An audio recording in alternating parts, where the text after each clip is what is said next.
It feels like I've been streaming for a while already. I don't know why it would feel that way. Hey, everybody. So, I just got off of a really awesome live stream with Kevin Logan and Christy Winters, and we went about 2.5 hours, and I thought, what the hell? I'm just going to do this. Right, we'll just do them back to back, right? Because this was already scheduled anyway. So thank you for joining me, everybody. Actually, it was such a fun stream that I don't feel like tired or fatigued at all. I feel like I'm I'm really up for this now. So if you didn't see the stream that I was just on, you can go watch it on Kevin's channel after we're done. And in the meantime, let's do what we came here to do and answer and answer some questions. Actually, I wanted to tell one quick anecdote before I get to the point of the show, to the answering of the questions. And I debated whether or not I would tell anybody on the channel about this, because it's one of those things that kind of makes me look like a dipshit. But I thought, you know what? People should know that I'm a dipshit if they don't think that already. And people who already think I'm a dipshit, but maybe think I'm a dipshit for not very valid reasons, should have some good reasons for thinking I'm a dipshit. So last week I put up my Trek Actually video about Garrick. And the way my upload schedule, the way my production schedule for Trek Actually has worked lately is I try to have everything done and ready to go in front of the camera the Friday before the video goes up. So the videos go up on Wednesday. So the Friday before that Wednesday, I try to have everything ready so I can shoot on that Friday. And then if I feel like it, I can edit over the weekend. Or if I don't edit over the weekend, I can actually take the weekend off, and I have all day Monday and all day Tuesday to just edit the video and get it ready. Which is I usually need like every single minute of that to do it, because the Trek Actually videos have been taking a long time to edit. So Friday night, Friday night I couldn't shoot it Friday. I had to shoot it Saturday morning. Because Friday I took all day writing. I hadn't gotten the script to the point that I wanted it yet. So I took all day Friday writing, and then I shot it on Saturday, but I was still ahead of the game, right? Because I thought, okay, I got it done on Saturday. I can just take tomorrow off, and Monday I can come back to it and I can edit and it'll hit the ground running, right? So what happened was the next day, Sunday, I accidentally deleted everything that I shot. And I had one of those moments where I thought, oh my God, did I just do that? And my heart just sank, right? It was my fault. I wasn't paying attention to what I was doing. I was deleting some stuff off of my hard drive that I didn't need anymore to try and free up some room. And I deleted what I had just shot for the Garrick video. And it was one of those deals where it was so big that they couldn't put it in the recycle bin. The computer was like, we can't recycle this. If you delete it, it's definitely going to be gone. Are you sure you want to do this? And not thinking, I was like, yeah, delete it. And then I realized what had happened. So I had to shoot everything again that Sunday night. And everything worked out. The Garrick video went up on Wednesday as scheduled. And people seem to like it, and it's doing pretty good in terms of views and all that stuff. And I'm happy with the video. It all worked out well, right? Everything turned out great. It was fun. And if I hadn't have said anything to you about this, nobody would have even known the difference. And actually, the version that I shot, the second version, like it felt like it was about the same as the first version. I can't even say like, well, the version I deleted was so much better, and I just hate that the reshoot it felt just as good as the original. Not better, not worse, just about the same. So everything worked out fine. I had to hustle a little bit to get it done, so I would have Monday and Tuesday to edit, but I got it all done. But the reason why I share that story is I'm sure there are some people, whether you're like a fellow YouTuber or you want to be a YouTuber, or you're doing something like maybe you want to be a writer, or you want to be a filmmaker, or you want to do some kind of artist, or just anything. And you'll probably come to a point in your process, whatever it is, where you'll just flat out fuck something up. Right? Where you will, and maybe it'll like in my case, it'll be completely your fault. You won't be able to blame anybody. You won't be able to put it on somebody else. You just have to say, oh my God, I fucked up and it's all my fault. And now I'm in the hole because of something that I did, because I was careless or I was not paying attention or whatever. And I just want to let you know that if that happens to any of you, that is completely okay. You can come back from that. It's not the end of the world. It might feel, you might feel like just the biggest dipshit, the biggest shithead in the world, which I kind of felt for a couple minutes after I did that. I thought, oh my God, I can't believe I fucking did that. But it's okay. It's not the end of the world. You can come back. You can do it again. You can do something else. You can, it's not gonna, it's gonna be okay. And I just wanted to let you know, in case for some reason that I am someone that you like, or someone that you enjoy my work or my YouTube work, or you look to me as like, oh, you know, if he can do it, I can do it, or something like that. I just want to let you know, I really, really fucked up and I was able to fix it, and it's okay. So if you fuck up like that too, it's not the end of the world. You can still fix it. It'll be okay. So I just wanted to share that story and put that out there, because I felt like it could at least be of use to somebody. You know, I could have just kept it to myself and said whatever, but I hope, hopefully my dipshittery and my carelessness and the fact that I was able to fix it and still get a video out of it that I think is pretty good. Hopefully that will be of some use to some of you. So anyway, thanks for listening to that completely off-topic ramble. Now I'm going to go to some questions that were submitted by my wonderful Patreon patrons. So if you are in the live chat, please hold your questions until the end, until I get through the patron questions, and then I'll come back to the live chat. So if you have questions in the live chat for me, just don't ask them yet. And especially if you have a super chat that you're thinking of donating that you want me to respond to, like, just hold on to that until I turn back to the live chat, and I'll let you know. So let's turn to the pre-submitted patron questions. And the first one is from Justin Luger, who says, "Hi, Steve. With the recent Trek Actually on Garrick," speaking of which, great episode, by the way. Thank you. "I was wondering if you've been tracking the DS9 documentary, What We Left Behind, which is coming to a selection of movie theaters in May. The trailer looks great, and the HD footage makes you appreciate the quality of the makeup and station models and sets. Thoughts?"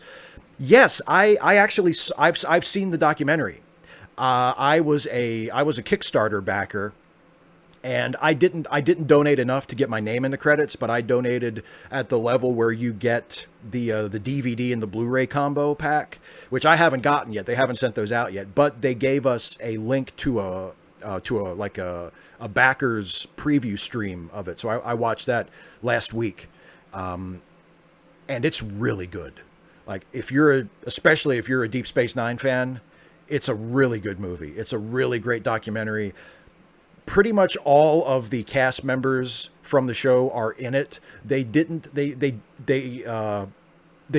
a new interview with Avery Brooks, because I think, and it wasn't anything, there wasn't animosity or anything. He just didn't want to participate. He just kind of felt like he was done with the whole thing, and he just politely said no. But there's interviews with Avery from past interviews that he did for stuff. So every member of the cast is represented in the doc. They cover a lot of territory from the show. There's a lot of really cool behind the scenes stuff, people telling stories that I had never heard. And just as a documentary, never mind, it's great as fan service, and it's great if you're a Deep Space Nine fan to just see it and to sort of have the opportunity to reminisce and, you know, talk about this great show that we love. But as a movie as well, it's really good. So yeah, and the HD footage looks amazing.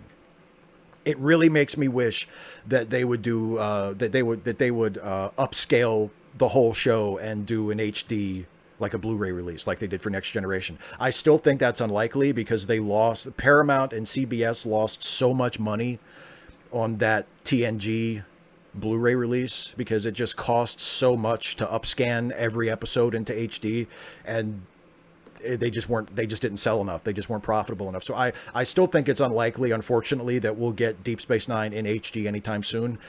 But if we did, it would look amazing judging by the footage that they had upscanned into HD for what we left behind, because it really looks great. So yeah, if you have a chance to see it, whether it's in this the Fathom Events theatrical release coming up later this month, or just getting it on DVD or Blu-ray, I would highly recommend it, because it was really good. It was really good. I can't recommend it highly enough. Next question is from David Colby, who says, "Your end has finally come, as we all knew it would. Gunned down in front of the grocery store with a bag full of spam by a bus stuffed with YouTube grifters and people who hate Star Trek Discovery. That's probably how I'll go, you're right.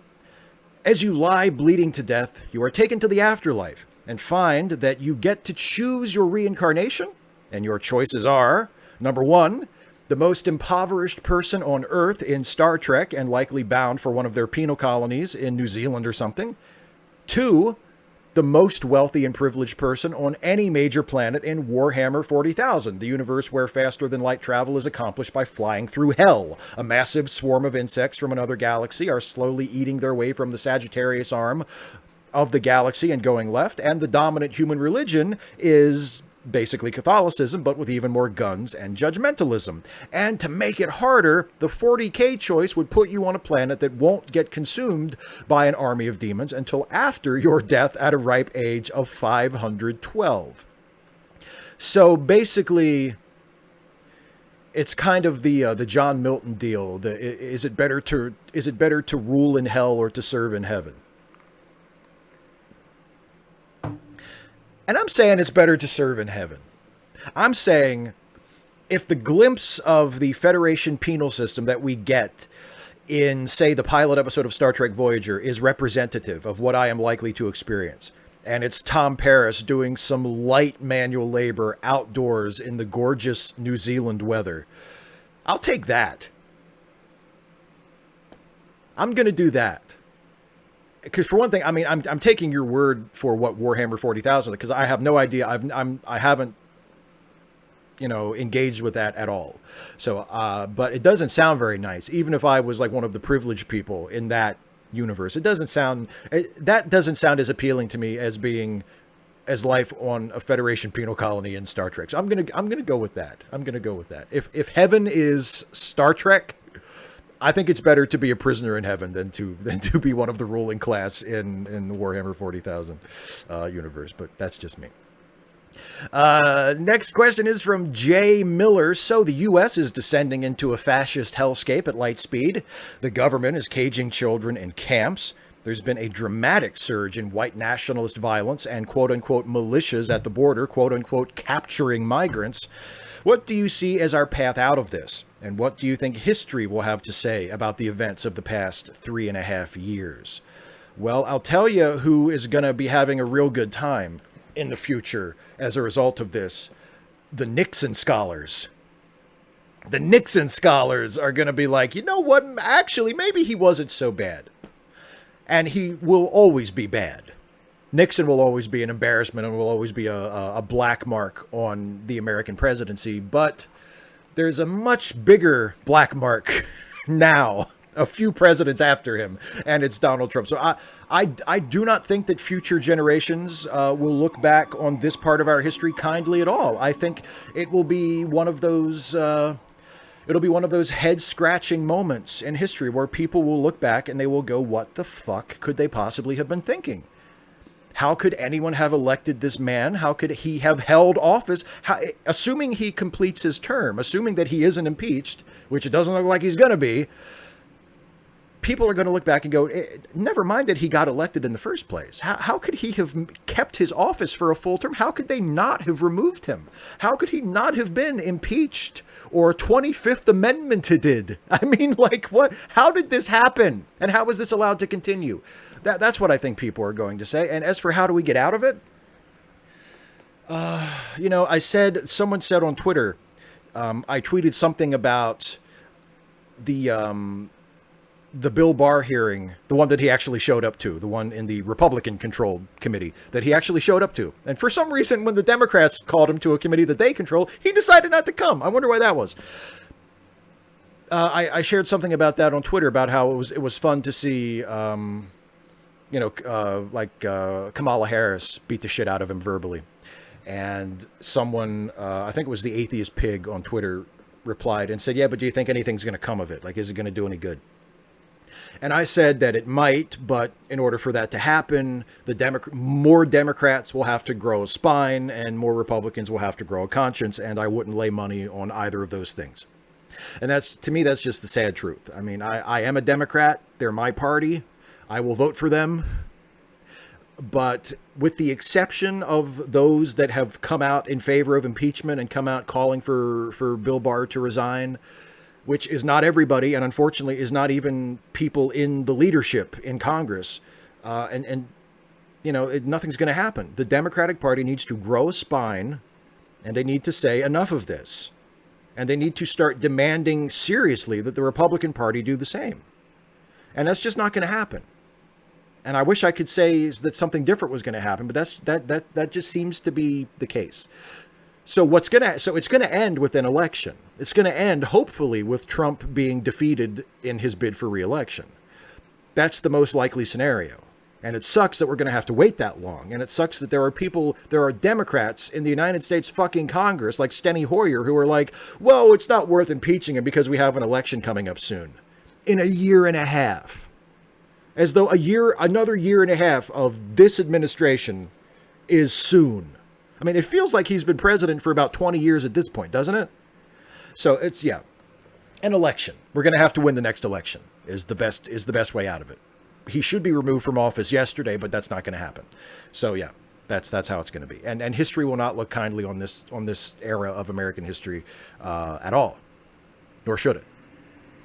Next question is from Dr. Babylon. How many people have you met who liked bragging about their family history and talk as though they're better than other people because of what their ancestors did? My paternal grandmother likes to brag about the heroism of her and my Confederate ancestors. My father's grandfather was a Klansman. This is something my dad's dad was proud of, but my dad himself is ashamed of. Like a medieval noble house, the people on my dad's side of the family are obsessed with blood and inheritance. They tried to screw my step-uncle out of his inheritance because he didn't have the family blood. My dad's family is also fighting a protracted legal battle over a piece of land that isn't objectively worth all that much. My mom describes herself as coming from Georgia white trash and speculates that my paternal grandmother looks down on her for that. Well, I can relate to a lot of that, actually. I don't know. It's iced tea, by the way. I do know some people in my extended family who are kind of preoccupied with bloodlines. And really, I mean, no matter what your conscious intentions are, I don't think you can talk about bloodlines and not have it sound a little sinister. Like, it's just, I'm not okay with that. I get squeamish at it, even if it's meant in a relatively benign way, because I just don't think that goes any good directions. But yeah, there are people in my extended family who have that kind of thing going, who talk about, you know, the family pride and pride of the ancestors and the bloodlines and, you know, that sort of thing. And yeah, I'm not impressed by it. Like you, I have people. I don't think I have anyone in my direct ancestry that fought for the Confederacy. But as I have mentioned on YouTube videos before, my great grandfather was also in the Klan. So we have that in common. We both have this embarrassing episode in our family's history regarding the Ku Klux Klan. And yeah, it's something, it's one of those things that, like, I know logically that it has nothing to do with me. And in fact, my great grandfather died before I even knew him. So it literally has nothing to do with me at all. And there's no real reason why I should be ashamed of it or embarrassed of it, but I am. Because it's just a shameful thing. It's just a terrible thing to think, like, oh God, someone in my family was in the Klan. Like, it's just, I think it's just an instinctive reaction. You know, oh God, I wish that had not been the case, even though I had nothing to do with it and there's no way I could have ever had any control over it. So yeah, I mean, I get the instinctive reaction. I get feeling, you know, or like, yeah, if I had someone in my family who was like a war hero, which again, I don't think is the case. But of course you have a natural sense of pride in that. But when it comes to, you know, well, your step uncle, who might be a member of the family in every other way, shouldn't get any inheritance because he doesn't have the blood, like that. Yeah, that's gross. You know, That's gross. Like, family should be, I know that the saying is blood is thicker than water, but family should transcend blood, shouldn't it? It should be about more. We've evolved as social animals to the extent that if someone is a part of your family, but they don't share your direct bloodlines, if they are an adopted person or a stepchild or something of that nature, or someone who has just been accepted as a part of the family, even if it's not in any kind of official legal sense, they are a part of the family because they're a part of your circle and you've embraced them in that way. Like, what the hell does it matter what their bloodlines are? So yeah, I do have experience with that.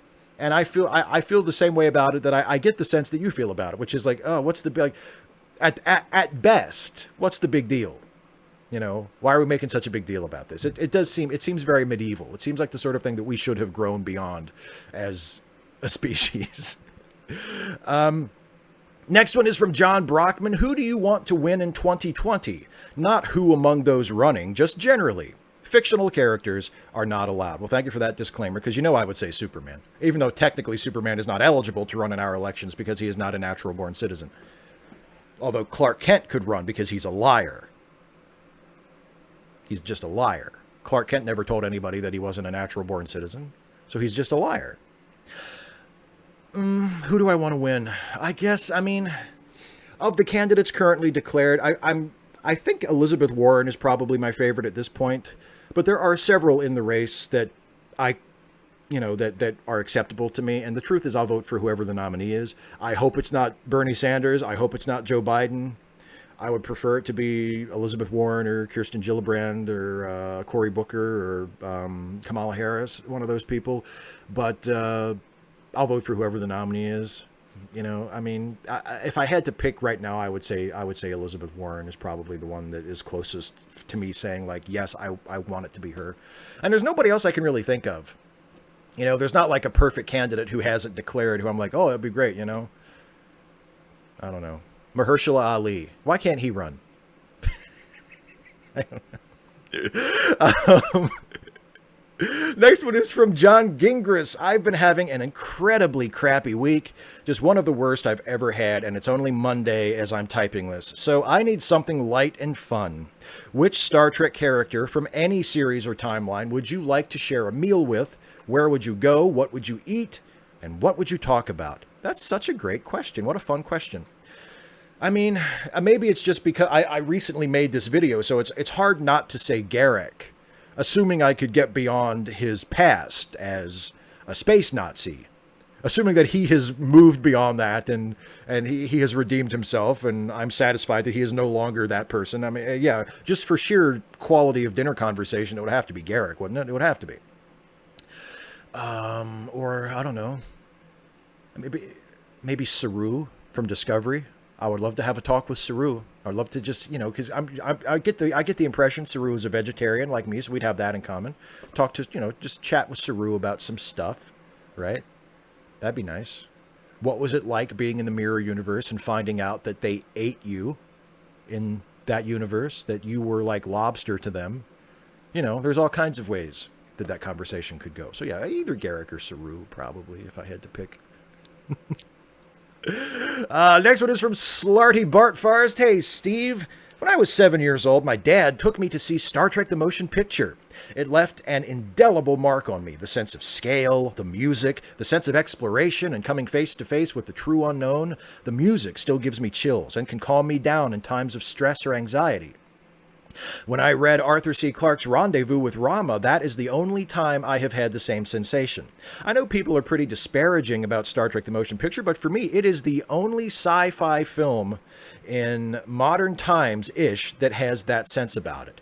I also love the Andromeda Strain and Forbidden Planet for similar reasons, and you won't be surprised to hear I love classic Twilight Zone, particularly the episode where Robert Redford is Death. I forget the title, and by the way, I believe the title of that is Nothing in the Dark.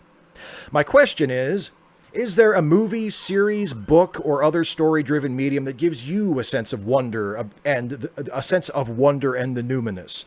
I know it's not strictly about atheism, but for me, when I hear someone like Oprah talking about how atheists aren't supposed to be able to experience anything spiritual, I think back to those experiences.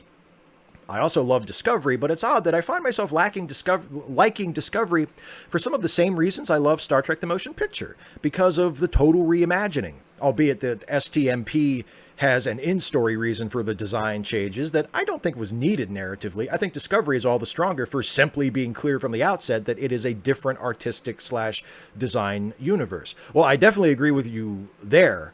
And I didn't mention this in my review video about season 2 of Discovery. At least I don't think I did.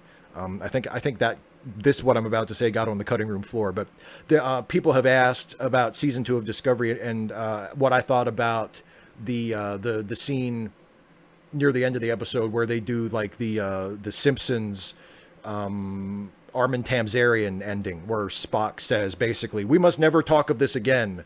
And that explains why the incredibly important adventures of the Starship Discovery are never mentioned in any of the shows that are set after that period. And to me, like, that was fine. That okay, fine. So that explains it. Great. Are you happy now, nerds?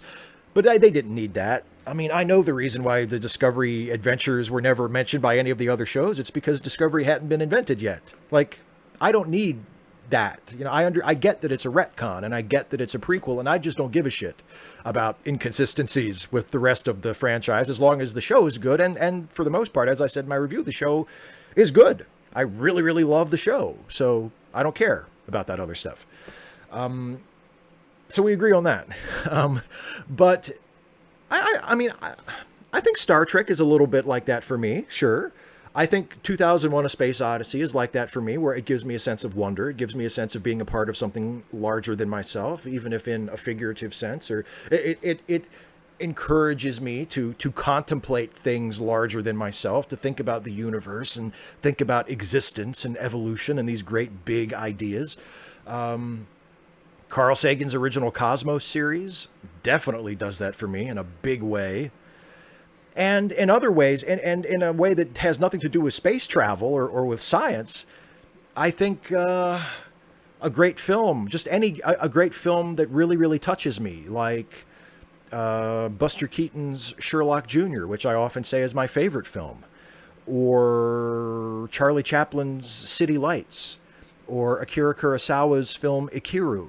Like, these are films that are so beautiful that they make me feel like I'm connected to something. The artistry, the creativity is so beautiful and at such a high level that it almost transcends language and conscious understanding for me. It is almost like a spiritual experience. The closest I've ever gotten to having an actual to feeling like really religious people feel in church sometimes, when you see like the footage of people who are like just absolutely gone for Jesus people in church, and they're throwing their hands up and they're dancing around and they're speaking in tongues and they're having these religious experiences.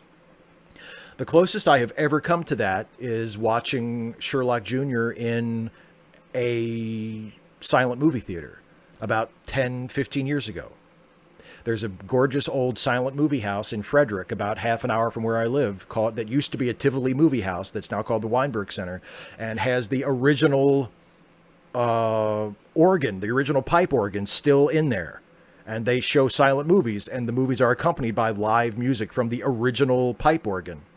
And seeing my favorite movie, which is a silent movie, in that theater with live accompaniment from that organ, just very similar to how it would have been seen by people who went to see it in 1925, and loving that movie as much as I do, that was close to like a religious experience for me. That was such a beautiful time. And great art does that for me. Great art does that for me. And those are some examples of the kind of thing that can get that reaction out of me. Yeah, it's a really beautiful experience, and atheists can have it just the same as anyone else can have. Might be different stimuli, but we can have those kind of experiences just the same as anybody else. Next is from By the Lake 23. Existential Comics via Twitter writes, a brief history of civility and rational debate in the United States. Failed to gain independence, failed to free the slaves, failed to gain the vote for women, failed to gain the 40-hour work week, failed to gain civil rights. You can't debate your way to freedom. My question is, isn't it disingenuous to pretend we're having a civil discourse with an opposition with merely different ideas? Can honest conversations be had with dishonest actors? What are the implications for us if the quote-unquote leaders on quote-unquote our side still engage with this dishonest group? I personally don't see a solution when one side is determined on the violent oppression of another. Do you? No, I don't see a solution when, that to be gained from debating them, because as you point out, if one side is acting in bad faith, if one side is pretending that they want a debate or a discussion or a conversation, but really what they want is to manipulate that, to subvert that, to exploit that in order to get something that they want, and they have no intention of engaging fairly or honestly, then yeah, there's nothing to be gained for you from that. You're just playing their game. So yes, I don't think there is any point in even trying to have civil debates with uncivil people. That's something that we touched on it a little bit in the live stream I was on before this with Christy and Kevin, where we were talking about the European parliamentary candidacy of Carl Benjamin, who is doing such a great job that not only has he torpedoed his own candidacy, but he has all but destroyed UKIP, the political party that he was standing to be elected for. And one of the things I saw him quoted as saying in one of the many newspaper articles that have been written about him, calling him the rape tweet guy, which is absolutely perfect, and that should be on his goddamn tombstone, was he said, very disingenuously, I thought, well, why can't we talk to each other anymore? Nobody wants to, we can't have conversations about these things we disagree on anymore. And that really is the exemplification of what you're talking about in your question. Someone who is obviously dishonest, who is obviously not interested in a real conversation, who has demonstrated throughout his entire public life that he's interested in nothing but trolling and abuse and harassment and spreading hatred and intolerance and lying and spreading misinformation. And now he's saying, why can't we talk to each other? Why can't we just discuss our disagreements? Well, that he's not someone who is fit to have such a discussion with. And he's clearly not really interested in that in the first place. And neither are people like Donald Trump, who are basically doing the same act, just on a much larger stage. Trump doesn't want to have a conversation with somebody. Trump doesn't want to have a civil debate with anybody. He wants you to agree to have a civil debate with him and then abide by those rules, while he just runs all over the place and tears up the room and shits all over the place. That's what they want. They want you. I saw someone said it on Twitter, and I can't remember who said it, but someone replied to a Twitter thread I was in, and they said people like that, they don't really want to have a civil conversation. Their idea of a civil conversation is their opponents agreeing to surrender, or maneuvering their opponents into a position where they will surrender, whether they realize it or not, whether they realize it or not.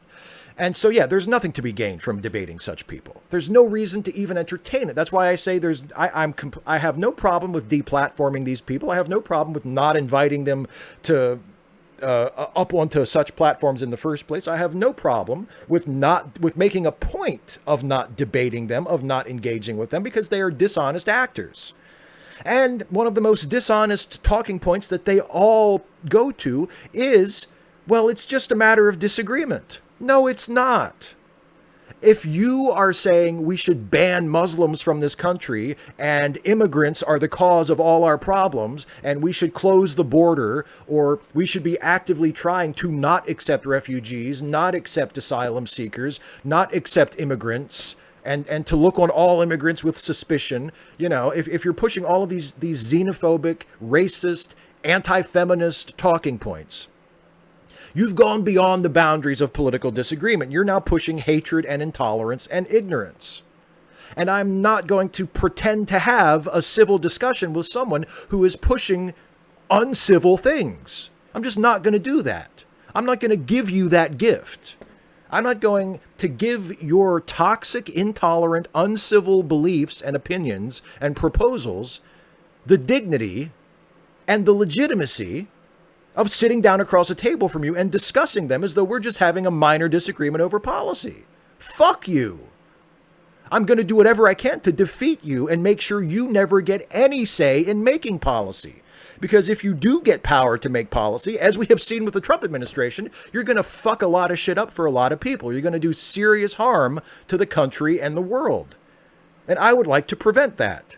So if it is legitimately just a matter of political disagreement, that's fine. Of course we can talk about that. But if one side is saying these people don't necessarily deserve the right to exist, or these people should be scapegoated as the cause for all our problems, when that is clearly not the case, and the other side is opposite of that, I'm sorry, those aren't equal sides.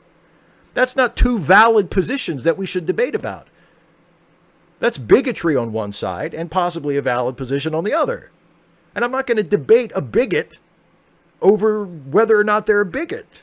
I'm going to say, get the fuck out of my face. Fuck you. I'm not going to waste the breath it would take to talk to you. So yes, I think largely we agree. Next question is from Matthew Rick, short and sweet. Why do TNG era Romulans all have the same haircut? That is because I believe they get a group rate at Supercut.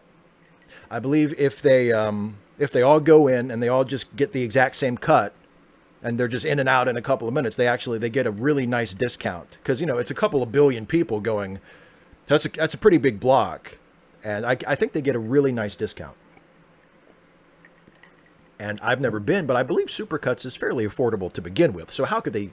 It just makes fiscal sense. It just makes good fiscal sense for them to do that. Here's General Contact Unit Problem Child. Last stream, you said that you think we shouldn't prevent the democratic process in other countries, even if there's good reason to think they'll elect someone absolutely horrible.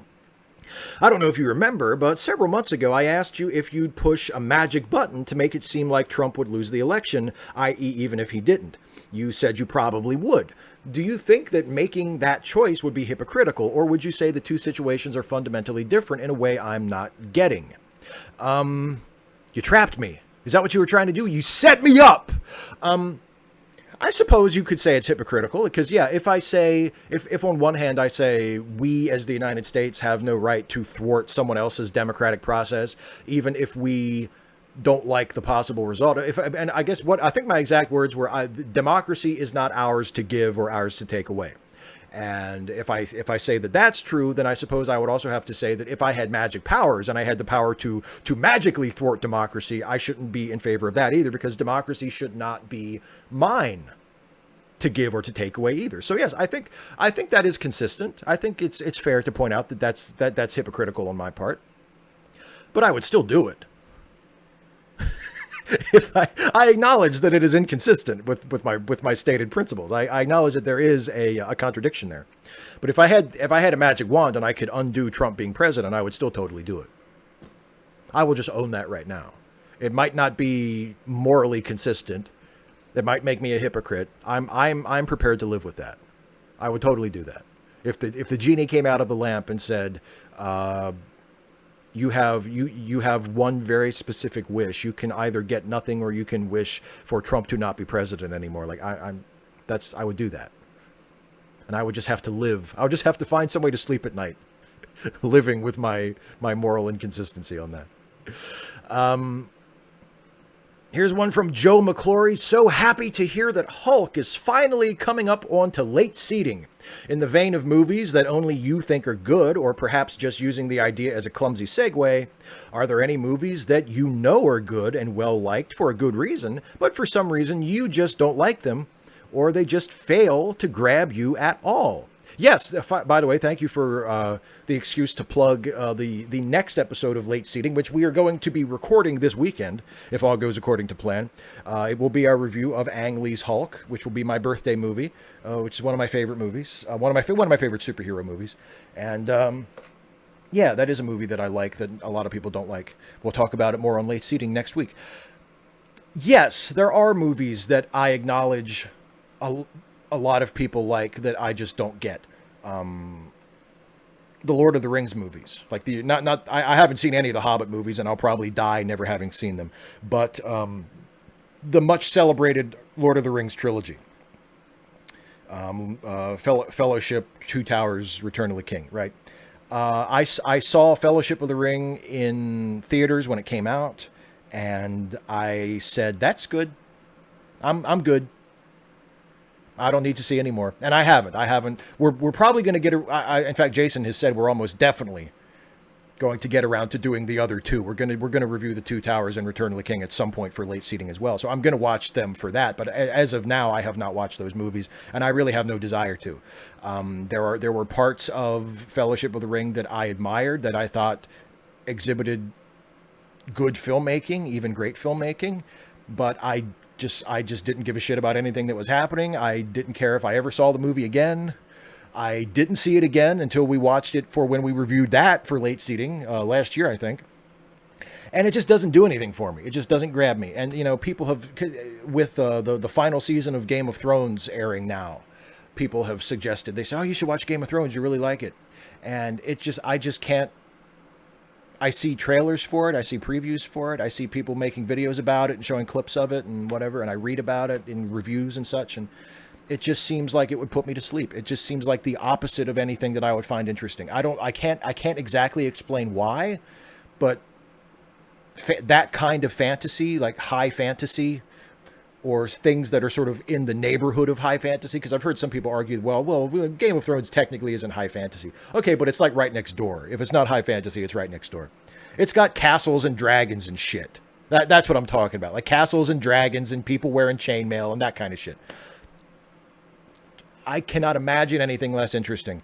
And Lord of the Rings just doesn't do it for me. So I acknowledge that it has merit as a film. I certainly acknowledge that it's very popular and that a lot of people really like it. A lot of people whose opinions I value really like it and admire it, and I think that's fine.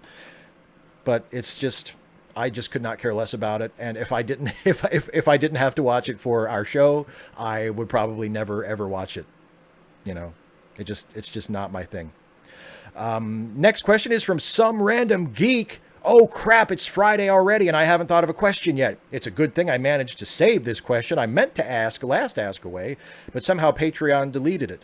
Just blame Patreon. I mean, I know it wasn't my fault, so yes, let's blame Patreon. So pretend that this question is from 2 weeks ago and perceive as normal. Anyway, so part of Notre Dame caught on fire. Many people have different conflicting, mixed feelings about this. Some people on Twitter even comment on how the news story of the fire is a commodity and we are doing the alienated labor of manufacturing here at the factory of Twitter. But that is a whole separate subject I am currently not interested in. What I am most interested in talking about is that billionaires are willing to give up just 1% of their worth to help repair the French Museum tourist attraction. They were quick to hand out money to a big name building. And then there's an article there linked that I have also added to the description of this video if you want to go click through and read the actual article. But the question goes on, even number 45th Lord Dampnut is quickly willing to give money and aid, yet people of Flint, Michigan still don't have clean water. Puerto Rico still hasn't recovered. 3 black churches burned down and receive no I think that's supposed to be financial help. So much global poverty and starvation are happening daily, and 18 million deaths per year come from preventable causes. But the rich millionaires and billionaires will not give any money toward those causes, not unless they get a tax credit, but will quickly give some money to just a building, an impressive building and a great piece of art, yes, all while people like Elon Musk figure out what to do with their billions of dollars other than being one of the biggest donors to the fascists of the Republican Party. And Jeff Bezos also can't figure out what to do with the $11 billion of profits Amazon made last year without paying any taxes. 60 different companies did that last year. But even the Democrats with the recent DCCC decision seem to not be the saviors that people are looking for, or not be an instrument of change. From the looks of it, the DCCC doesn't want to change. After all, as Rudolf Rocker said in Anarcho-Syndicalism, Theory and Practice, participation in parliamentary politics has affected the socialist labor movement like an insidious poison. It destroyed the belief in the necessity of constructive socialist activity and, worst of all, the impulse to self-help by inoculating people with the ruinous delusion that salvation always comes from above. How long before the working class of the world says enough is enough and revolt? When will most Americans finally be ready for a revolution? Thoughts?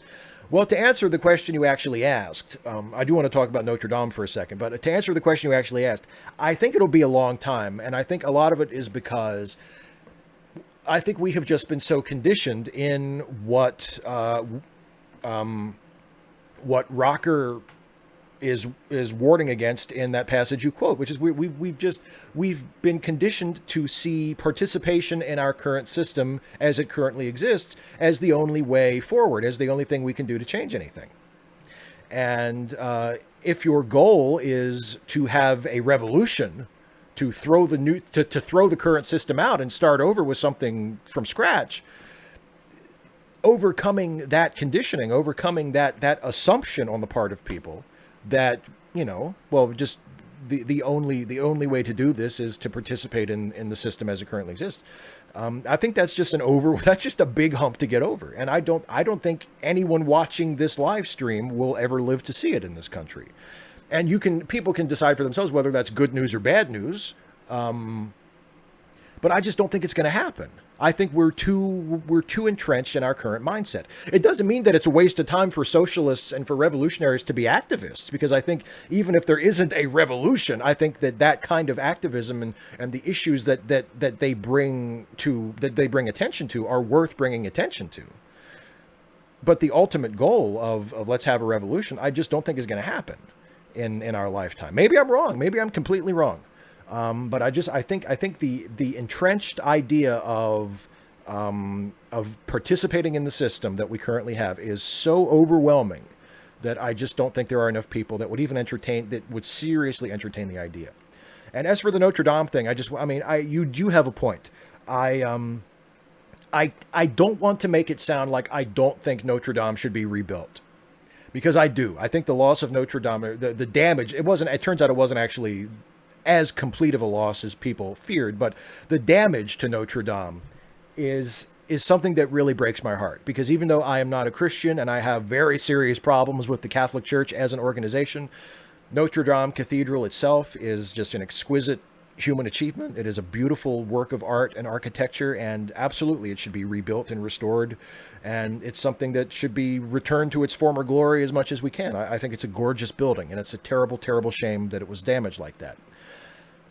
But you are completely right to point out that so many of the people who were that quick to pledge their support to restore Notre Dame have done little or nothing toward the problems that you mentioned, towards addressing issues like income inequality or homelessness, or people not having access to health care, or the people of Flint not having access to water, or the still massive repairs that need to be done to the infrastructure of Puerto Rico. And you could just go on listing things all day that could use those billions of dollars that these people, for whatever reason, just they don't feel moved. They feel moved to help repair Notre Dame, but they don't feel moved to help the people of Puerto Rico or the people of Flint or people who live in any number of impoverished areas. And yeah, I remember thinking, I think it was last year or maybe the year before, it was when Bezos announced that he was going to basically start his own SpaceX. He was going to do private space exploration too. And someone asked him in an interview, well, why this? Why this project? And Bezos's response was, well, there's just so much money. I have so much money. And there's really going to space is the only thing big enough to spend all that money on. And my response, right, as a space nut, as someone who has been an outer space nerd since I can remember, and there's nothing I love more than human spaceflight. I love it. And my first response to that was, you could just pay your fucking people. Like, if you're going to take $60 billion or however much and say, let's go to Mars, that's great. But you could take a little bit of it and pay your fucking people. That's number one. And then you could also help rebuild the water system in Flint, Michigan, and help rebuild the infrastructure in Puerto Rico, and help, find public libraries all around the country that need funding, or find bridges that need rebuilt, or any number of other things fund a non-profit free hospital or a free clinic. Send some people to fucking college, for Christ's sake. There's so many things you could do with the money that you're not doing because you would rather spend like all of it, or practically all of it, on a private enterprise to send people to Mars. I'm not one of those people that says, why are we spending money on sending people to space when we can't take care of our people down here? I'm not that kind of person. But if your excuse is, well, there's really nothing else to spend the money on. If you're going to say that, when someone says, why should we send people, why should you spend all this money sending people to space? And one of the things you say to justify it is, oh, there's just really nothing else to spend the money on. And you run a company where there are people working in your factories that complain about working conditions, that aren't being paid enough, that can't make ends meet, and they work for you? How about you pay your fucking people, Jeff? And then send some people to Mars. Jesus Christ. So we're definitely on the same page as far as that goes. Okay, next question is from John Burnsy. Steve, I understand the idea that areas of the world can be dominated by one or another group. Imperial Rome dominated the Mediterranean Sea. China dominated, well, China. But is it actually really hard to... It is actually really hard to control the world. They mentioned the U.S. president being the most powerful in the world, but that doesn't mean everyone in the world is dominated or controlled by the most powerful. These are all related questions below. Could it be that controlling a planet is impossible? Like, is there some kind of absolute power scale that is like absolute zero? A planet moves toward that point but can never achieve it? Where do you think the Earth would be on this scale? Sorry about such a softball question. I didn't realize it was Friday so fast. Enjoy Star Wars Day tomorrow. Well, thank you very much. Everybody, hope everybody watching has a nice May the 4th as well. That's a good question. I don't know. I would like to think that eventually we will get to the point where we could have some kind of workable, global society, whether that's some kind of global government or whether it's just some kind of global mutual cooperation where we all sort of get along and everybody's living in peace, but it's not necessarily a single global centralized government. I don't know.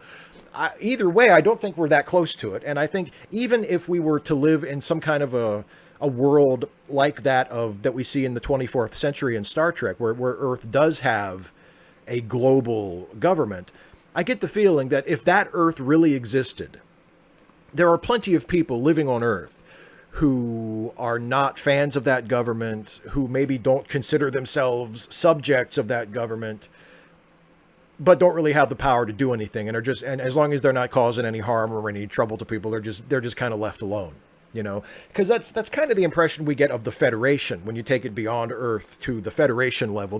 That's kind of the impression you get, is that there are people that live in Federation space or who are technically part of the Federation or allies of the Federation that aren't really the biggest fans of the Federation, but they're just allowed to mind their own business as long as they do that, as long as they don't make trouble. And that's probably the closest we'll ever get in reality to something like an absolute world government. I don't know if we'll ever have a single government or a single ruler that controls the entire world. There might be a government that has constituency or that has jurisdiction over the entire world. I could see that happening maybe at some point in the future. But if you're going to make if the standard is going to be, and they do actually control everybody, yeah, I don't know if we'll ever reach that point. And that's probably a good thing. I don't know if I would want to have like an all-encompassing authoritarian ruler of the entire world that everybody was subject to. It'll probably be something like that. Not necessarily a total, like, global jurisdiction, not necessarily complete 100% global rule. And finally, from Radical Bacon. So I haven't seen my boyfriend except in the class we both are in for about 2 weeks. Finals suck, yeah? Anyway, I'm halfway decent at drawing and shit, so I'm making him some postcards with my drawings on them and mailing them to him. What do you think? I think that's awesome. I think that's really, really cool. Yeah, I think that's great. I would, if I were your boyfriend and I got postcards like that from you, I would think that was the coolest thing ever. I think that's great. I think that's really, really cool. I know if I were the recipient, I think that would be fantastic. I would love that. So yeah, and it's a great way to deal with the separation. You haven't been able to hang out, except as you said, for the class that you both have. So that's a great way to keep in contact, and to have an exchange of, you don't get to spend time together, but you get to make something and share something artistic, something creative, something that comes from you and from your creativity with the person you care about. I think that's great. I think it's fantastic. I would love that. I have loved it when my significant others have done that for me in the past. I think that kind of thing is wonderful. So, okay, that's it for the patron questions. So now, at long last, let me turn to the live chat. Thanks to all of you for bearing with me on that, and thanks for all of you for holding on to your questions, which I will assume that you did, because I haven't been looking at the chat, so I will assume that you have held on to your questions. So now, anybody in the live chat, if you have any questions for me to talk about for the rest of the show, for the next 35 minutes or so, let's talk about whatever you want to talk about. So what are some questions that you have for me in the live chat? Oh, 255 AD. Okay, yeah, I was kidding about you trying to trap me. But yeah, you're right. I get that you were annoyed by the inconsistency. I acknowledge that it was inconsistent.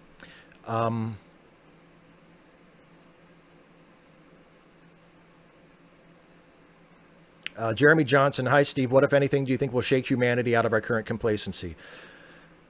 Well, I hate to say it, but it will probably be some kind of horrible tragedy, because that's usually how it goes. There'll be some kind of horrible tragedy that will make us all wake up and go, oh my God, what have we been doing? And then there'll be a period of relative, reasonableness after that. And then we'll forget. And that seems to be the cycle of history. Something terrible happens. We all remember, like, oh shit, what have we been doing? We straighten our act out for maybe a couple of decades, and then we forget. And then something terrible has to happen to wake us up again. Oh, a super chat from David Street.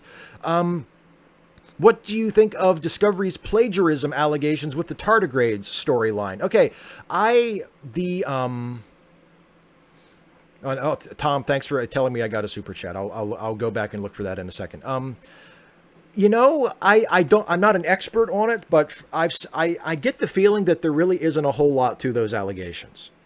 From what I've seen most recently, apparently there was something about the timeline where the window that the creators of Discovery would have had in order to see the tardigrades game, decide that they wanted to rip it off, and then actually go about ripping it off and writing their show and making their show. Like the window of time between when the game became available and when the show came out or went into production or whatever is so narrow that it seems very unlikely that happened. So, I mean, it's still possible, but my hit on it, my feeling is that there's probably not a whole lot to it. At least nothing to it that is legally actionable. So that is my feeling on it. There is a super chat from Jim Castor who said, "Let's all call him Dictator Trump." I'm in favor of that. All right. And I saw something that Radical Bacon said that she does have a bit of a crush on me, but it's never going to happen. So, well, it's just as well. I'm taken anyway. So, we'll just have to be two ships passing in the night, I guess. Or even not even passing, just two ships on the same sea, just kind of waving at each other like, hey! I think we're both okay with that. Yeah, okay, thanks for some random geek for sharing that super chat. I appreciate it. Trans Gamer Girl, what are your thoughts on TERFs trying to throw Castor Semenya under the bus to push their anti-trans narrative? I think it's gross. I think it's terrible.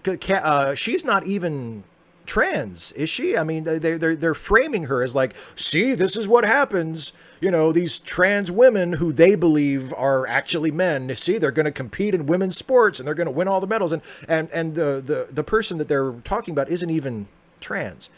I see lots of other people pointing out the flaws in that logic, saying like, there are lots of high performing athletes who were only able to leave the competition so far behind because of peculiar things about them physically. I think someone pointed out like the fact that Michael Phelps is double jointed and that his body produces a higher amount of a certain protein than is normal are major factors in him being such a dominant, successful swimmer.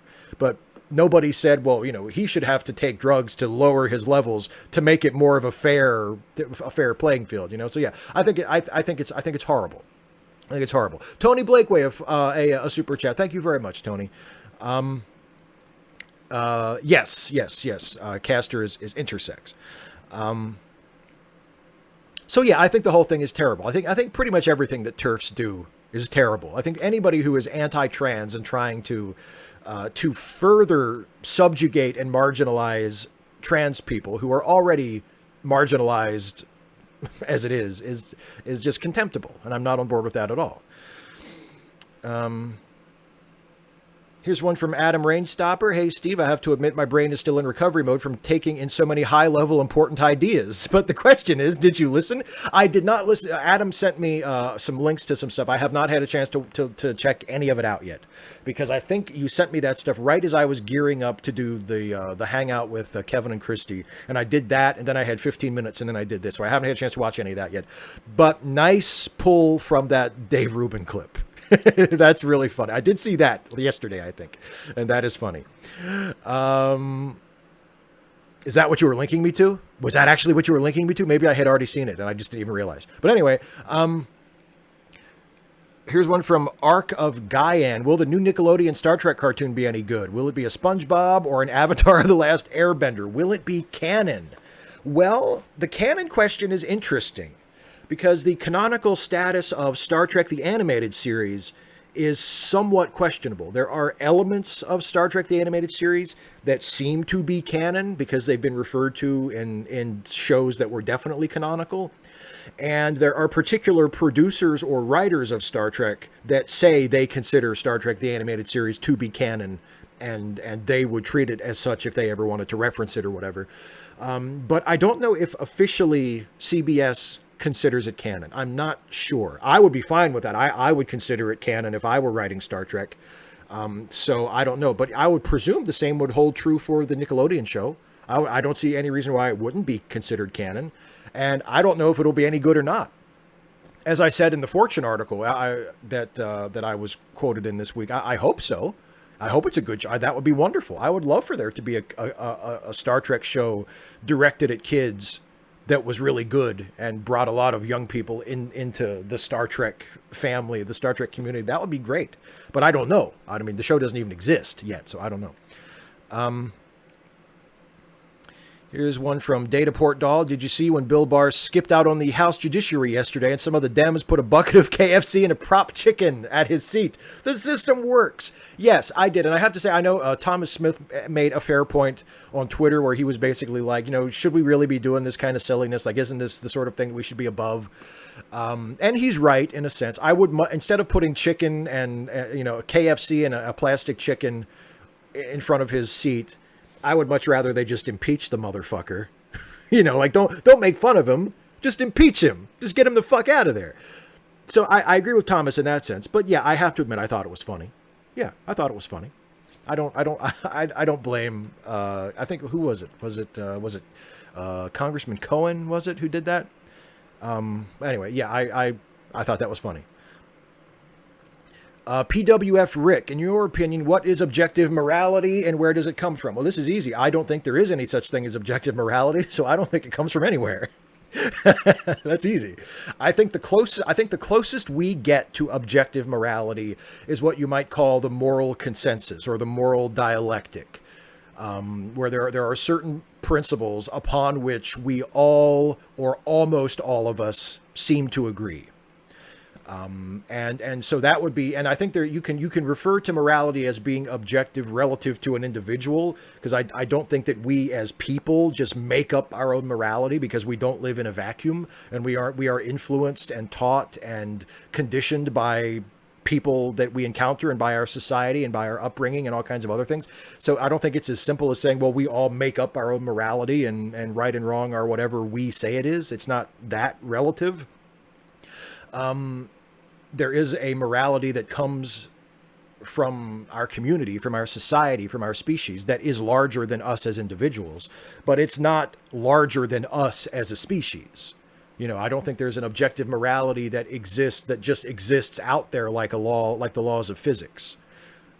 I think that morality exists when there are moral creatures doing moral things and asking moral questions and grappling with moral decisions. So I don't think objective morality really exists in that way. Not in the way that, for instance, like a religious person would say, well, God creates the objective moral laws. I don't think that kind of morality exists.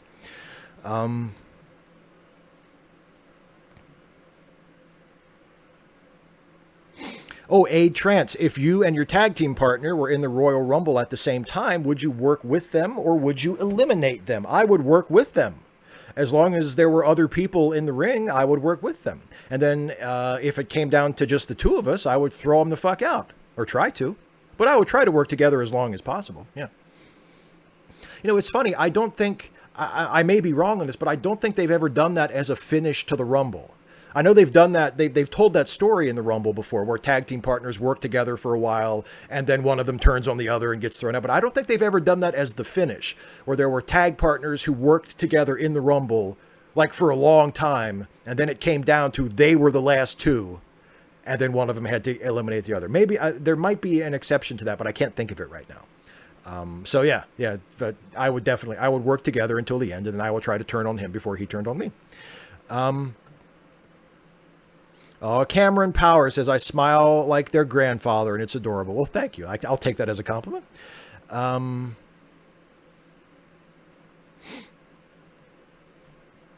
Sean Hartley, hi Steve, because the final episode of Enterprise is set in the prime timeline TNG era with Riker and Troy, do you think there is an alternate final episode set in the Kelvin timeline? No, I am of the opinion that all of Enterprise exists in the prime timeline and only in the prime timeline, because Enterprise takes place before the event that caused the Kelvin timeline to branch out. And I know that I think Alex Kurtzman might have said, like, oh no, when Nero came back, it caused ripples in the timeline going backwards and forwards. But I've never seen that anywhere on screen, and I don't think that makes any sense. So I'm just going to pretend that doesn't count. I mean, until it is definitively resolved and they say, no, that's definitely the way it works. To me, Enterprise exists in the prime timeline because at the time that Enterprise takes place, there was only the prime timeline. The Kelvin timeline did not yet exist. They had a shared history at that point. And then when Nero comes back in time, that's when the Kelvin timeline splits off. That's my position. So no, there is no alternate Kelvin timeline last episode of Enterprise.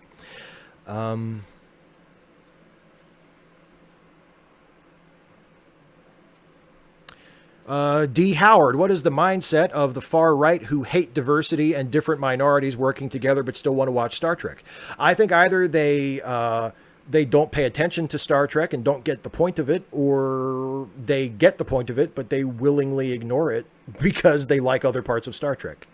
I don't get it, but I think one of those two things has to be what's happening. It doesn't make sense to me. I don't understand how you can say that you like a thing when the philosophy and the political orientation of that thing is so contrary to yours. Like, if Star Trek is constantly telling you you're wrong, and if you are a right winger and you watch Star Trek is constantly telling you that you're wrong, and that your beliefs are holding people back, and your beliefs are not the way forward, and you should be more tolerant, and you should be more inclusive.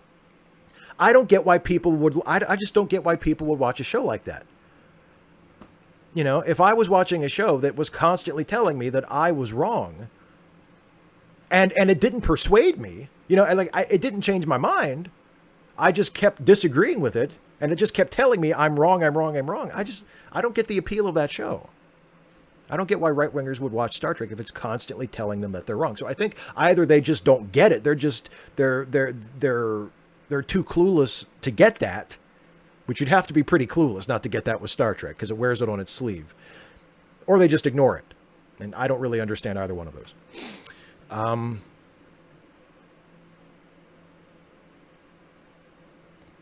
Oh, nobody listens. I have not read Paper Girls. No, I'm sorry to say.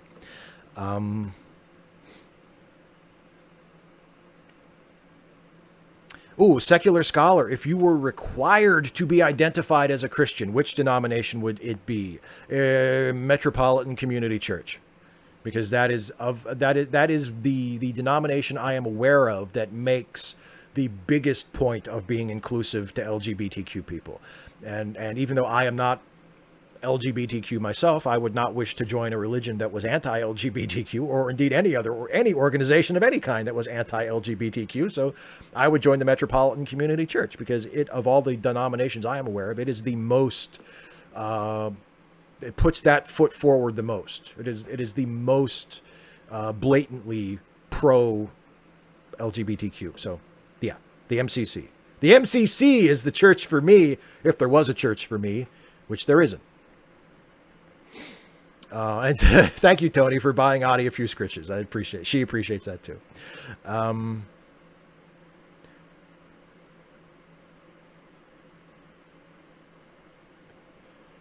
Daryl Letts. Steve, do you think a ticket like Elizabeth Warren and say Gloria All? I think maybe that's supposed to be Gloria Allred.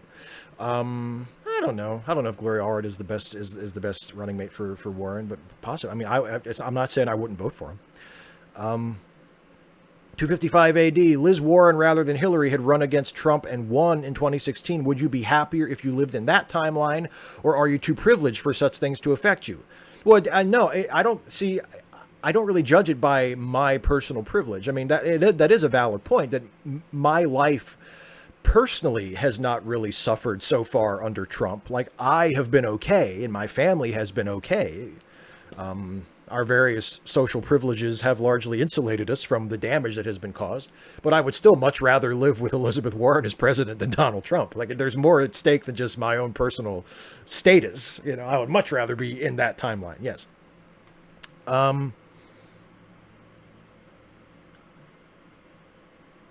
Oh, Adam, I didn't know that. You wrote a song about it that got played on Majority Report. That's awesome. I will definitely have to check that out. I'm sorry I didn't have time to watch it, but I will definitely do it. PWF Rick, what's the point of doing a show if it's not canon? To do a good show. You know, to do a good show. I can honestly say, if the producers of Star Trek, if CBS came to me and said, Steve, we're going to hire you and give you budget and you can make a Star Trek show, and we will air it on our network and we will promote it and get behind you, and you can make whatever Star Trek show you want and we'll be behind you 100%, but technically it won't be canon, I would say yes to that in a heartbeat, because I honestly don't care. Because it's all made up anyway. Like, I honestly don't care. If CBS said, we will pay you to make a Star Trek show, the only thing is it's not going to be canon, where do I sign? Because the point for me is, I would want to make the best show I could. And I don't care if it's canon or not. Like, I literally do not care. So yeah, but I mean, you know, it depends on what your goal is. If your goal is to create a show that officially takes place in the same universe as Captain Picard and Captain Kirk, then yeah, that might be a deal breaker. You'd say, what's the point if it's not canon? But if your goal is to just make the best show possible, then I would jump all over that.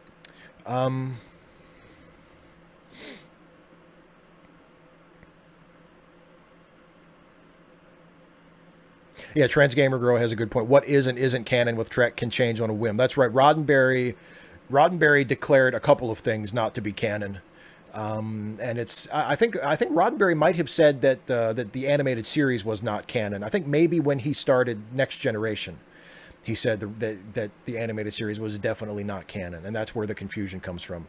But yeah, Roddenberry was, and I think he wasn't all that fond of Cybok either. I think he might have said that he considered Cybok to be apocryphal. Yeah.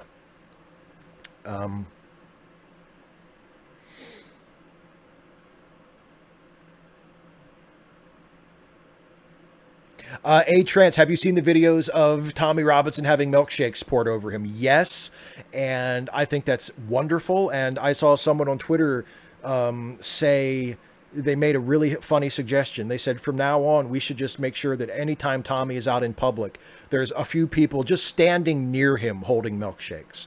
Because at this point, you don't even have to keep throwing the milkshakes on him. Just make sure that there are a few people in his area that are conspicuous by the fact that they're holding milkshakes. I think that would be fucking hilarious, because fuck Tommy Robinson. I have no sympathy for him at all. Am I supposed to be sad? Am I supposed to be morally outraged that a fucking piece of shit fascist gets some milkshakes thrown on him in public? People like him should be afraid to go out in public without having milkshakes thrown on them. To hell with him. So yeah, I think that's great. I have seen those videos and they brighten my fucking day.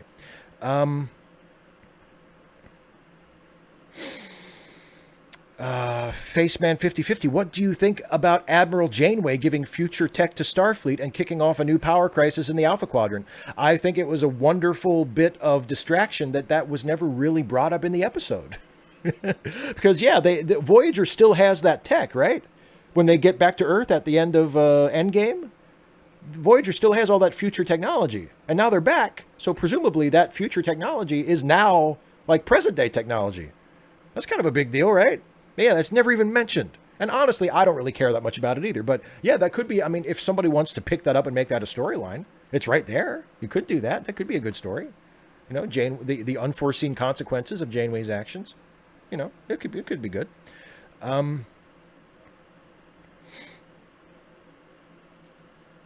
Yeah, I thought that was what you meant, Daryl. Gloria Allred. Um,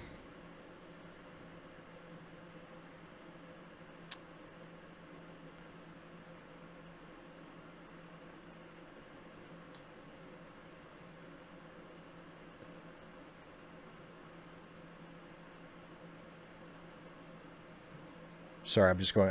I'm going through the chat. I apologize, as I always do, if you put in a question that I just haven't gotten to, or that I end the show without answering. It's nothing personal, I promise. It's just there's a lot of questions go through in this on the live stream, and I miss a lot of them, so I apologize. A trance. What if my partner in the Rumble turned on me first? Well, then I would lose, and I would have it coming because I should have seen that coming. Because it is every person for themselves.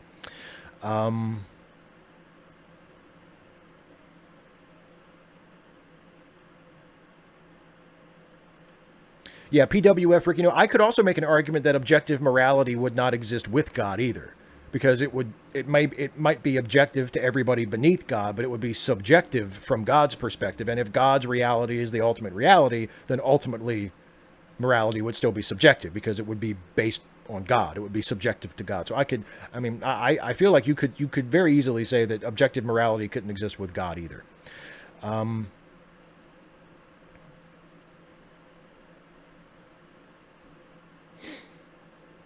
Yeah, Matthew Dasher made the exact point. Thank you, Matthew. I should have known somebody would get that. Would get to that before I did. Steve, have you Tendai Mano Mano? Have you seen Love, Death, and Robots? I have not. A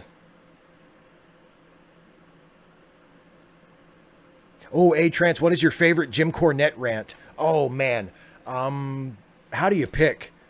Cornette has so many great rants. I love all the Vince Russo rants. I love every time he goes off on Vince Russo. I love one of the first political rants that he gave, that I heard him give. I don't think it wasn't the first one, but it was before Trump was elected, and it was about the Republicans being obstructionist while Obama was still president. And he went off on this glorious rant about how, the Republicans are the motherfuckers that drove this thing into the ditch in the first place. And now that we got some people trying to pull it out of the ditch, they're saying to put them back in charge so they can drive it right back into the ditch. And why would you put the people who drove it into the ditch in the first place back in charge? And it was just, it was brilliant. It was beautiful.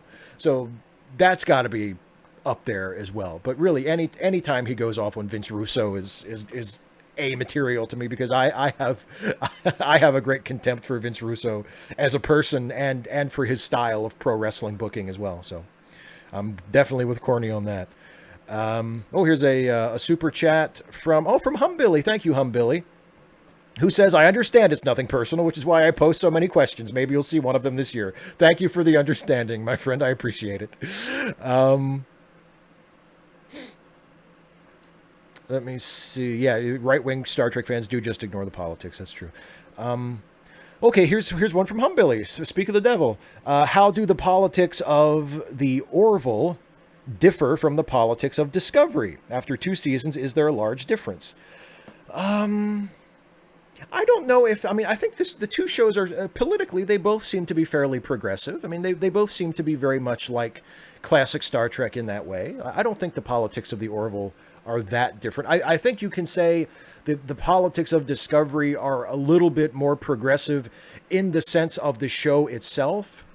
Because I think actually in terms of political messaging, even though there is definitely political content in Discovery, it's delivered much more through character and story than is traditionally done in Star Trek. Discovery is not as preachy as Star Trek has been in the past. It's not as out front and in your face about it, but the political content is still there. Whereas the Orville is a little bit more like Star Trek has traditionally been. It's a little bit more, it wears it on the sleeve. Where you get the political message because there are characters actually talking. The characters are saying the talking points in the show, and Discovery doesn't do that as often. But I think the fact that Discovery is made by and features a cast with far many more people of color than the Orville has more women than the Orville has. That the production and the cast itself is much more diverse and inclusive than the Orville is. I think you have to give the Discovery the edge on that. But just in terms of the politics that actually make it onto the screen, I think they're about the same. I don't think that one show is like hugely more progressive than the other, at least not that I've seen. Sean Hartley says, do you receive the money that is sent for Super Chat, or does it go to YouTube? No, I get it. The money goes to me. It is paid to me at the end of the month as a part of my YouTube earnings. Yes. So thank you to people who give me Super Chat money. The money goes to me. I don't think 100% of it goes to me. I think YouTube takes a little cut, but most of it goes to me. So thank you. Nobody listens. Thank you for standing up for us queer folks so much. Well, it is literally the least I can do. And there are people who do, there are cis people and hetero people who do it far more and far better than I do. But thank you for saying that. And I again, it's literally the least I can do. Daryl, Steve, do you ever wish you were LGBTQ? I don't, but not because simply because I'm just happy with who I am. Like, I don't, in terms of my sexuality and my gender identity, I don't wish I was any different than the way I was. And fortunately for me, unfortunately for LGBTQ people, there aren't any social pressures bearing down on me, telling me that I ought to want to be different.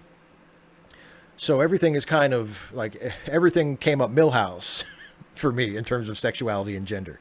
I am happy with who I am, and I am such that society is not telling me that there's anything wrong with me. So that's why. But no, I mean, I don't wish that I weren't LGBTQ. Like, there's nothing about any of LGBTQ identities that I look at and I think, oh, thank Christ I'm not one of those. Like, that's not it at all. I'm happy with who I am, and I've never been told that I shouldn't be happy with who I am. So I'm very privileged in that way. I'm very fortunate. John Forch, what do you think of pronouncing LGBTQ as if it were a Klingon word, Loj Batak? I think that would be great if it caught on. We should talk to Callie Wright about that. Callie speaks Klingon. Maybe Callie could help us get that over. Loj Batak instead of LGBTQ. Let me see. John Brockman, what if CBS came to you and offered you a great budget to make a Star Wars show? I would not be as hyped about that as I would a Star Trek show, but I would seriously consider it. I don't have as many ideas for Star Wars as I would for Star Trek. I don't feel as personally connected to Star Wars as I do to Star Trek. There's a reason why I do videos called Trek Actually, not Wars Actually. Even though I love Star Wars. I love Star Wars. But no, I mean, I would consider it, sure. I would have to have a think and see if I came up with any good ideas. And if I came up with a really great idea for a Star Wars show, I would totally do it. Yes, of course. Humbilly says, Steve, I'm thinking of being a Groucho Marxian. He mentioned I'm mistrustful of any group that would have me as a member, but he also reminds me of Mark Twain, who loved dog more than people. Yeah, I think that's just healthy skepticism. I think it's healthy skepticism to be mistrustful of any group that would have me as a member. I think that's just, to be skeptical of yourself, and also to be skeptical of groups that you are a member of. Because I think that's an important thing that we're not nearly as good at as we should be. Radical Bacon, there is an episode of Voyager I refuse to believe is canon no matter what they say. Yes, I agree. The Q in the Gray is a terrible episode, and it is not canon. That's probably not the episode you're thinking of.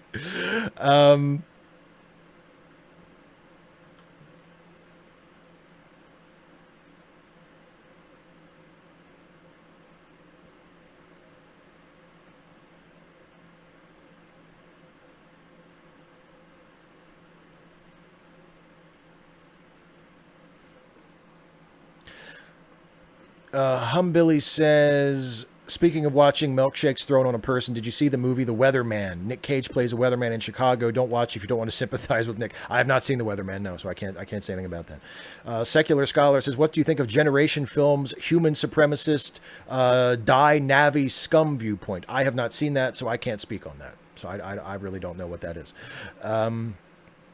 Question from 255 AD, is using time travel to have your bad guy twice in the same movie having your cake and eating it too? Yes, but I thought that was very well done.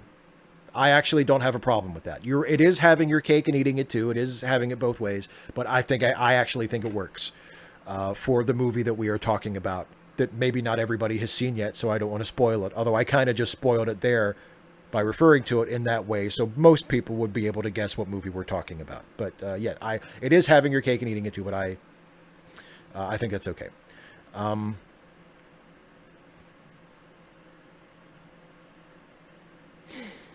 A trance, will Discovery Season 3 be set in the 33rd century? Yes, I believe that is the plan. I don't have any information that anybody else doesn't have. I don't have any insider info, but according to what Alex Kurtzman and others have said, yes, the plan is for Season 3 to follow Discovery in the future. Yes.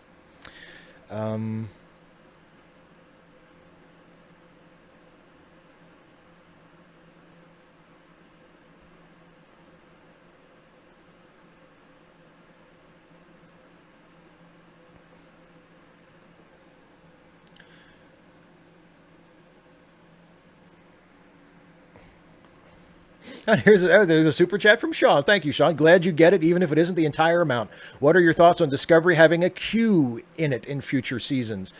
I mean, my rule with anything like that is as long as it's good. You know, like on paper, I would have said it was a terrible idea to have the Borg appear in an episode of Enterprise, but that was a really great episode of Enterprise. So I have no problem with the Borg being in Enterprise. I generally would say Discovery should shy away from that sort of thing, especially because Discovery in its first 2 seasons, and especially in season 2 with Spock and Captain Pike being there so much, has really leaned into sort of borrowing things from other Star Trek shows. I would think it would be best for Discovery to treat season 3 as a fresh start, and to not have any character or, you know, from another show come in. And even though you could say, like, well, they could have other races, they could have Klingons show up, because, you know, there's no particular Star Trek show that owns Klingons. And you could say, well, there's no particular Star Trek show that owns Q, because Q has shown up on 3 different shows. And that's true, but I think we all pretty much associate Q with John Delancey's Q and with Star Trek The Next Generation. And, you know, I would shy away from that. If I were the producers of Discovery, I would not have Q or a member of the Q continuum show up on Discovery in season 3. But again, if they do, and they have a great story and it's a great episode, then that's all that matters. That's all that matters. If it's a good episode, then it doesn't matter.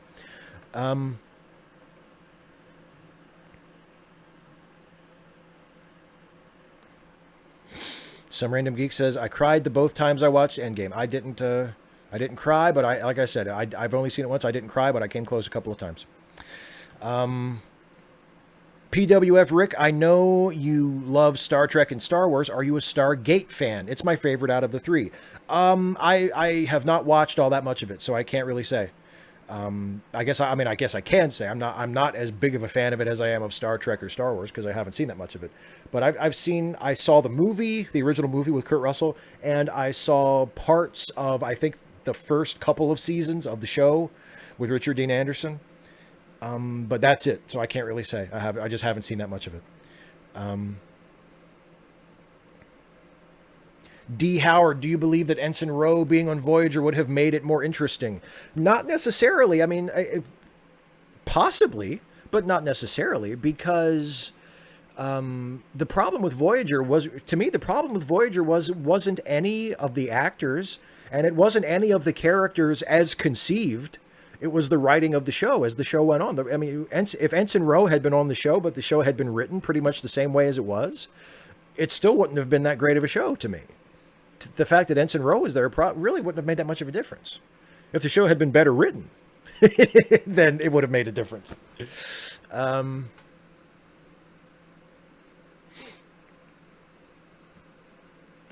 John Brockman, would your Star Trek series still be human-focused, or would you make it super alien? No, my Star Trek series would be very human-focused, because my particular take on Star Trek is that I find Star Trek the most interesting when I can view the characters in Star Trek as being on the same continuum as real-life astronauts. And I know that it doesn't quite meet up, and it's still a fantasy. And you have to figure, well, if you're going to do a Star Trek show like it's, there's aliens all over the place anyway, so why stop now? But I would try to make it human centric as much as possible, because that's just the most. I view Star Trek as a speculative look into our future, not a realistic one. Obviously, it's a fantasy. We're never going to have a future like that. But to me, when I can think of Star Trek's heroes as being as being on the same continuum as astronauts, human astronauts, then then it's the most interesting to me. So my show would probably be fairly human centric.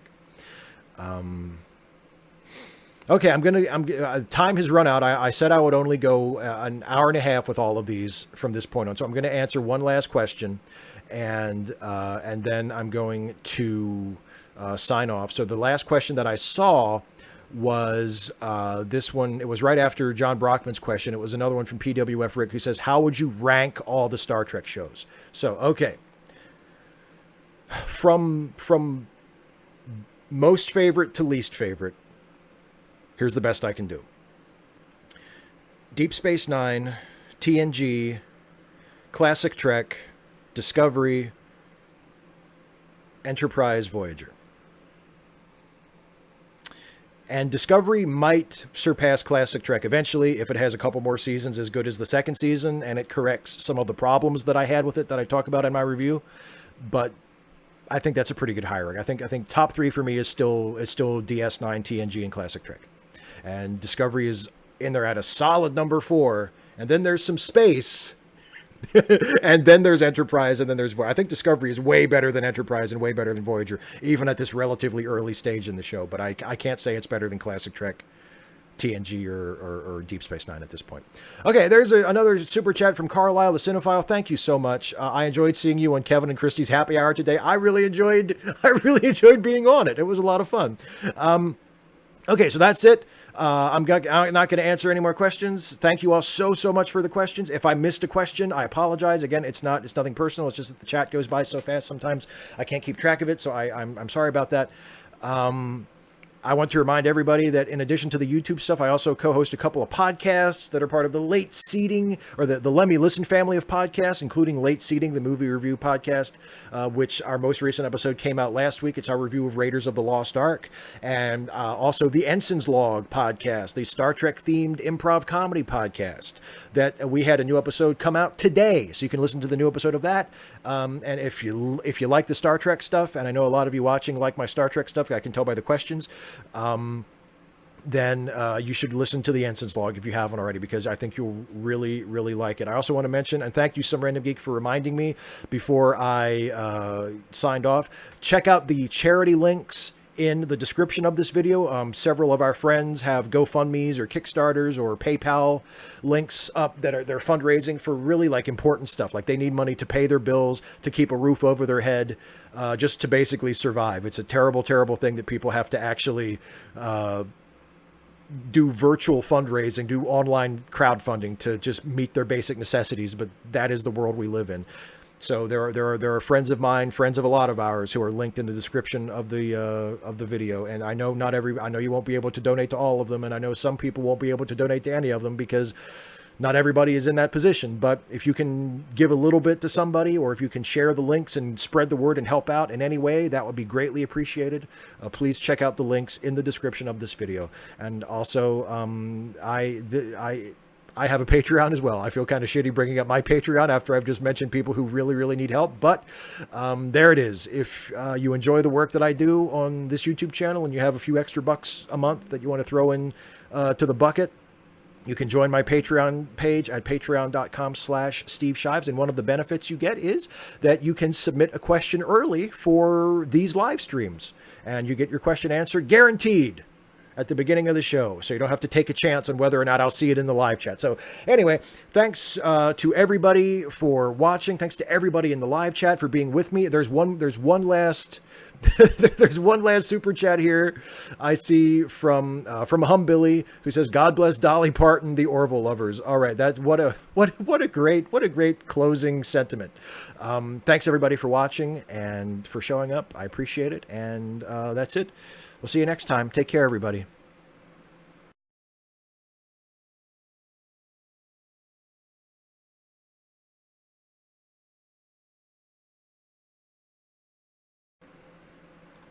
just wanted to say real quick, hi, Leto. I just saw Leto Anor show up in the chat. I'm sorry that you missed most of the show, but hi, Leto. We love you. Missed you. All right. Bye for real now.